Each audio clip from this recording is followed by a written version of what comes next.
الرحمن الحمدللہ رب العالمین والصلاة والسلام علی سید الانبیاء والمرسلین۔ معزز و مکرم ناظرین، الحمدللہ آج کی اس نشست میں سورۃ النور کے اگلے رکوعات اور آیات کی تلاوت کی گئی ہے۔ کل کی تلاوت میں جو ہم نے اس کی تفسیر میں واقعہ افک کی طرف اشارہ کیا تھا، تو اس سے مراد وہ تاریخی واقعہ ہے کہ جس کا تعلق حضرت ام المومنین سیدہ عائشہ صدیقہ رضی اللہ تعالیٰ عنہ کی ذات گرامی سے ہے۔ منافقین مدینہ کے جو ہمہ وقت کسی نہ کسی سازش میں رہتے تھے، انہوں نے سیدہ عائشہ صدیقہ رضی اللہ تعالیٰ عنہ پر کہ الزام لگایا، اور ایک ایسا الزام کہ ظاہر ہے کہ جس کو عام لوگ، انسان تو انسان، خود اللہ رب العالمین نے بھی گوارہ نہیں فرمایا، اور اللہ رب العالمین نے اس سے سیدہ عائشہ صدیقہ رضی اللہ تعالیٰ عنہ کی براءت اور پاکیزگی کو قرآن میں نازل فرمایا۔ کل کی آیتوں میں جو آخری ناظرین 10 آیتیں پڑھی گئی ہیں، وہ 10 کی 10 آیتیں وہ ہیں کہ جن میں اللہ نے سیدہ عائشہ صدیقہ کی پاکیزگی کو بیان فرمایا، اور آج کی بھی جو ابتدائی آیات ہیں آج کی تلاوت میں، ان کا تعلق بھی اسی واقعے سے ہے کہ جن میں مزید کچھ سیدہ عائشہ رضی اللہ تعالیٰ عنہ کے فضائل بتائے گئے ہیں۔ علامہ قرطبی کی ایک بہت خوبصورت عبارت اس وقت میرے پیش نظر ہے۔ علامہ قرطبی مالکی رحمۃ اللہ علیہ فرماتے ہیں کہ بعض محققین فرماتے ہیں ان یوسف علیہ السلام لما رمی بالفاحشہ، حضرت یوسف علیہ السلام پر جب کسی نے الزام لگایا، فحش الزام، برأہ اللہ علی لسان صبی، اللہ نے ان کی برات کا اعلان کیا ایک بچے کے ذریعے سے، فی المہد، جو جھولے میں تھا، اس بچے کے ذریعے سیدنا یوسف کی پاکیزگی کو بیان کیا۔ وَإِنَّ مریم، اور جب بی بی مریم پر بات آئی، لما رمیت بالفاحشہ، جب ان پر کوئی فحش الزام لگا، برأہ اللہ علی لسان ابنہا عیسیٰ، اللہ نے ان کے بیٹے حضرت عیسیٰ کے ذریعے سے ان کی پاکیزگی کو بیان کیا۔ لیکن جب بات سیدہ عائشہ کی آئی، لما رمیت بالفاحشہ، جب ان پر فحش الزام لگا، برأہ اللہ فی القرآن، اللہ نے ان کی پاکیزگی کو قرآن میں بیان فرمایا ہے۔ تو اندازہ کیجئے کہ سیدہ عائشہ صدیقہ ہماری ماں رضی اللہ تعالیٰ عنہ ام المومنین کو اللہ رب العالمین نے کیا مقام و مرتبہ عطا فرمایا۔ اور ناظرین، جو آج کی آیات تلاوت کی گئی ہیں، تو اس میں جو ابتدائی رکوع ہے اس کے اندر کئی باتوں کی طرف اللہ نے اشارہ فرمایا، اور ان میں سے کچھ باتیں وہ بھی ہیں کہ جن میں سیدہ عائشہ رضی اللہ تعالیٰ عنہ کے اور سیدنا صدیق اکبر رضی اللہ تعالیٰ عنہ کے فضائل کی طرف بھی اشارہ فرمایا ہے۔ چنانچہ جب ہم آیت نمبر 22 کو دیکھتے ہیں تو فرمایا وَلَا يَأْتَلِ أُولُو الْفَضْلِ مِنْكُمْ وَالسَّعَةِ أَنْ يُؤْتُوا أُولِي الْقُرْبَى وَالْمَسَاكِينِ وَالْمُهَاجِرِينَ فِي سَبِيلِ اللَّهِ، تم میں سے جو اہل فضل ہیں، بزرگ حضرات ہیں، یعنی جن میں بزرگی ہے اور فضیلت والے ہیں، فرمایا کہ وہ ایسی قسم نہ کھائیں کہ وہ آئندہ خرچ نہیں کریں گے۔ ہوا یہ تھا کہ جب سیدہ عائشہ صدیقہ رضی اللہ تعالیٰ عنہ پر اس طرح کی الزام تراشی کا واقعہ پیش آیا، تو اس میں کچھ شمولیت حضرت مصطح بن اساسہ کی ہو گئی، اور ظاہر ہے کہ اس پر وہ خود بھی نادم تھے، شرمندہ تھے۔ حضرت مصطح بن اساسہ وہ شخص ہیں کہ جن پر سیدنا صدیق اکبر رضی اللہ عنہ خرچ کیا کرتے تھے، ان کی امداد کیا کرتے تھے، لیکن جب سیدنا صدیق اکبر نے دیکھا کہ انہوں نے اس طرح کے معاملے میں کچھ شمولیت کر لی ہے، حصہ لیا ہے سیدہ عائشہ صدیقہ رضی اللہ تعالیٰ عنہ پر کسی بات کے کرنے میں، تو سیدنا صدیق اکبر نے اس وقت غضب کی وجہ سے،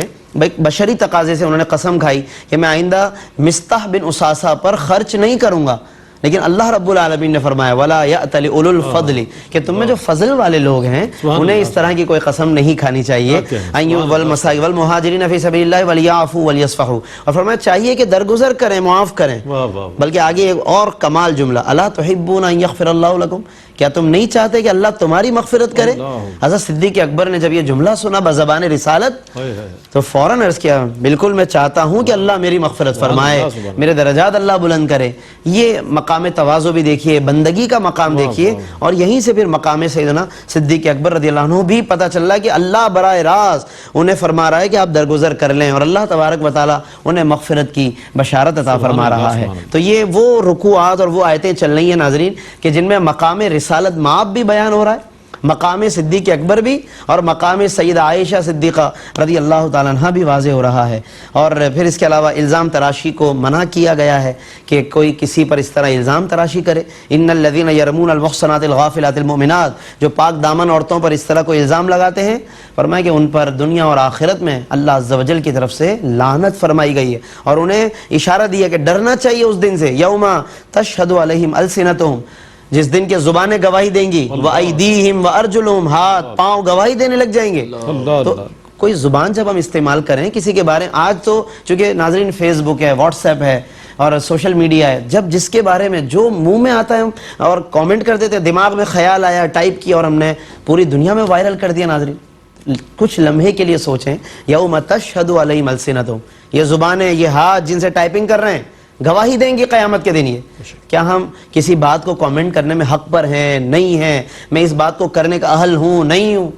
آج ہم نے اس کو اتھارٹی سمجھ لیا کہ میں اس کا اہل ہوں۔ تو ہمیں ناظرین اس حوالے سے ایتھکس کو سیکھنا چاہیے، اخلاقیات کو فالو کرنا چاہیے، اور قرآن کی آیتیں دیکھیں کتنی جامع ہیں کہ بات کب کہی گئی اور آج بھی ہمیں اس کا ایک مفہوم سمجھ میں آ رہا ہے۔ اس کے علاوہ ناظرین آیت نمبر 26 کے اندر جب ہم دیکھتے ہیں تو اللہ نے فرمایا، ایک اصول بتایا کہ عام طور پر اچھے پاکیزہ لوگ پاکیزہ کی طرف مائل ہوتے ہیں، جو خبث والے ہیں وہ خبث کی طرف مائل ہوتے ہیں۔ الخبیثات للخبیثین والخبیثون للخبیثات، خبیث عورتیں ہیں خبیث مردوں کی طرف، خبیث مرد خبیث عورتوں کی طرف مائل ہوتے ہیں، یعنی والطیبات للطیبین، پاکیزہ کی طرف، والطیبون للطیبات، اور پاکیزہ مرد پاکیزہ عورتوں کی طرف۔ اور اس میں اشارہ ہے سیدہ عائشہ کی پاکیزگی کی طرف کہ جب ان کے شوہر نامدار آقائے دو جہاں پاکیزہ ہیں تو قرآن کا اصول کیا ہے؟ وَالطَّيِّبَاتُ لِلطَّيِّبِينَ، کہ پاکیزہ عورت پاکیزہ کے لیے۔ تو جب اللہ کے نبی سید الطیبین ہیں، پاکیزہ لوگوں کے سردار، تو سیدہ عائشہ صدیقہ رضی اللہ تعالیٰ عنہ کی پاکیزگی کا کیا کہنا؟ تو یہ قرآن گویا کہ اس انداز سے سیدہ عائشہ صدیقہ کی مزید پاکیزگی کو بیان فرما رہا ہے، اور آگے واضح لفظوں میں، واشگاف لفظوں میں کہہ دیا، اولئک مبرؤون مما یقولون، یہ جو جن پر الزام لگائے فرمائے یہ پاک ہیں، مما یقولون الزام تراشیوں سے، بلکہ لہم مغفرۃ، ان کے لیے بخشش ہے، ورزق کریم، اور عزت والی روزی ہے۔ تو اس لیے یہ اللہ نے بہت عمدہ طریقے سے پاکیزگی بیان فرمائی۔ تو ہمیں بھی چاہیے کہ ہم سیدہ عائشہ صدیقہ رضی اللہ تعالیٰ عنہ کے فضائل کو بیان کریں، اس میں حصہ لیں کہ یہ اللہ کی سنت ہے۔ یہ بات یاد رکھیے گا ناظرین، سیدہ عائشہ کے فضائل بیان کرنا اللہ رب العالمین کی سنت ہے، ان کی پاکیزگی کو بیان کرنا یہ اللہ رب العالمین نے اپنی سنت بنا دیا ہے قرآن کریم میں۔ تو ہمیں اس بنیاد پر سوچنا چاہیے کہ ہمیں کیا طرز عمل اپنانا چاہیے۔ باقی اس کے علاوہ ناظرین آیت نمبر، اس کے بعد ہم آگے چلتے ہیں مختلف آیات کی طرف، تو پھر ہمیں ایک بہت اہم بنیادی آیت ملتی ہے ناظرین اخلاقیات کے بارے سے، معاشرتی اخلاقیات۔ کسی کے گھر میں آپ گئے، یعنی گھر کی طرف گئے ہیں، تو کیا کہ گھر کا دروازہ دستک دے کر ہم داخل ہو جائیں؟ دستک اور کھٹکھٹانے کو ہم سمجھ لیں کہ ہم نے اپنا فریضہ پورا کر لیا؟ نہیں، فرمایا لا تدخلوا بیوتا غیر بیوتکم، جو گھر تمہارا نہیں ہے اس میں نہ داخل ہو جاؤ۔ کب تک؟ حتی تستأنسوا، جب تک کہ تم اجازت نہ لے لو، وتسلموا علی اہلہا، اور ان کے اہل کو سلام نہ کر لو۔ تو یہ اجازت کا اللہ نے ایک بہترین طریقہ بتایا، محض دستک دے کر آپ بے دھڑک چلے جائیں ایسا نہیں ہے، بلکہ آداب سکھائے گئے ہیں۔ اس کے علاوہ چونکہ سورۃ النور ہے ناظرین، اور سورۃ النور کا ابتدا میں ہم تعارف کرا چکے کہ اس میں چادر اور چار دیواری کا تقدس بہت کمال انداز میں اللہ نے بتایا، حیا، پردہ، چادر اور رشتہ داریاں، محارم، تعلقات، ان تمام چیزوں کے آداب اللہ نے، اس لیے خواتین کو خاص طور پر سورۃ النور سکھانے کا حکم دیا گیا، اپنی عورتوں کو سورۃ النور سکھاؤ۔ اور میں آسانی کے لیے اور آپ لوگوں کی معلومات کے لیے ایک بات عرض کرتا چلوں کہ بعض علماء نے اس کی الگ سے کتابیں بھی لکھی ہیں، سورۃ النور کا الگ سے ترجمہ اور تشریح پر مشتمل کتاب، علامہ مفتی خلیل خان برکاتی رحمۃ اللہ علیہ، ایک معروف عالم دین ہیں، انہوں نے بہت آسان اردو میں ایک کتاب لکھی، چادر اور چار دیواری، جس میں لکھا ہے کہ تفسیر سورۃ النور۔ تو تفسیر سورۃ النور اس سورت کی عمدہ تفسیر گھروں میں ہونی چاہیے، بچوں کو بچیوں کو پڑھوائیں، خواتین کو اس کا درس دیں، تو انشاءاللہ اس کی بہت زیادہ برکات حاصل ہوں گی۔ غض بصر، نگاہوں کو نیچے رکھنے کا حکم، مردوں کو بھی عورتوں کو بھی۔ آج تو ادھر ادھر دیکھتے ہوئے چلنا عام رواج ہے، لیکن اللہ رب العالمین نے غض بصر یعنی کہ نگاہوں کو قدرے نیچے کا مطلب یہ ہوتا ہے کہ اتنا بھی نہیں کہ آدمی کو چلتے ہوئے نقصان ہو جائے اور کچھ نظر نہ آئے، ظاہر ہے کہ وہ بھی انسان کے لیے نقصان دہ اور غلط ہے، اور بالکل ایسے نگاہ اٹھا کر کے ہر چیز پہ جھانکتے ہوئے چلنا، حتیٰ کہ معاذ اللہ گھروں میں جھانکنا، یا آتے جاتے ہر ایک کے نجی معاملات پہ توجہ دینا، برابر میں کوئی موبائل یوز کر رہا ہے تو اس میں بھی جھانکنے کی کوشش کرنا، اسی طرح سے ایک گاڑی میں جاتا ہوا دوسری گاڑی کے افراد کو فیملی کی طرف جھانک رہا ہو، جھانکنے کی کوئی بھی نوعیت ہو، بازاروں میں چلتے پھرتے، یعنی کہ انسان کا گویا کہ وتیرہ یہ بن جائے تو منع فرمایا گیا، قل للمؤمنین یغضوا من ابصارہم، نگاہیں قدرے نیچی کر کے رکھیں، اہل ایمان سے فرما دیجئے، وقل للمؤمنات یغضضن من ابصارہن، اہل ایمان خواتین سے بھی فرما دیجئے اپنی نگاہیں نیچی رکھیں۔ اس کی بڑی برکتیں ہیں ناظرین۔ اور پھر اس کے علاوہ خاص طور پہ خواتین کو فرمایا وَلْيَضْرِبْنَ بِخُمُرِهِنَّ عَلَى جُيُوبِهِنَّ، اپنے دوپٹوں کو وہ اپنے سینوں پر ڈالے رکھیں۔ اپنی حفاظت یہ خواتین کو خاص طور پر کرنی چاہیے، بالوں کی حفاظت کریں، چہرے کی حفاظت کریں، اپنے وجود کی حفاظت کریں۔ یہ اللہ رب العالمین کی طرف سے احکام ہیں جن میں اپنا ذاتی یعنی خواتین کا اپنا فائدہ ہے۔ اسی طریقے سے پاؤں میں کوئی زیور پہنا ہے تو پاؤں کو ایسا تیز زمین پہ نہ رکھیں کہ جس کی جھنکار پیدا ہو اور لوگ گزرتے ہوئے لوگ متوجہ ہوں کہ کون گزرا یا کون گزری۔ فرمایا وَلَا يَضْرِبْنَ بِأَرْجُلِهِنَّ، اپنے پاؤں زمین پر خواتین اس طرح نہ رکھیں لِيُعْلَمَ مَا يُخْفِينَ مِن زِينَتِهِنَّ، جس سے مخفی زینت کا پتہ چلے، پاؤں سے وہ جھنکاروں کی آوازیں آئیں۔ اسی سے علماء نے پھر استدلال کیا کہ ایسی خوشبو نہ لگائیں جس بہت زیادہ پھیلنے والی، خواتین کے لیے ایسی خوشبو کہ جو بہت زیادہ پھیلنے والی ہو، تو اس کی بھی ممانعت اسی وجہ سے فرمائی گئی کہ وہ بھی گویا کہ متوجہ کرنے کا ایک باعث بنتی ہے۔ اور اس کے علاوہ ناظرین اس میں پھر آگے چل کر آیت النور ہے، جس کی وجہ سے اس کو سورۃ النور کہتے ہیں۔ اللہ نور السماوات والارض، اللہ آسمان و زمین کا نور ہے، یعنی اللہ تبارک و تعالی آسمان و زمین میں اسی کی نورانیت ہے، اسی کی تجلیاں ہیں۔ اس کی اور بھی ناظرین بہت سی تفاسیر فرمائی گئی ہیں۔ پھر آگے پوری ایک آیت ہے نور کی جس میں بہت بڑی ایک مثال دی گئی ہے، اس کی پھر تشریح آتا ہے کہ اس مثال میں اللہ نے اپنے نور کو کس انداز سے سمجھایا۔ حضور علیہ السلام کے قلب مبارک کو اس میں نبوت کے ساتھ اوصاف نبوت کے ساتھ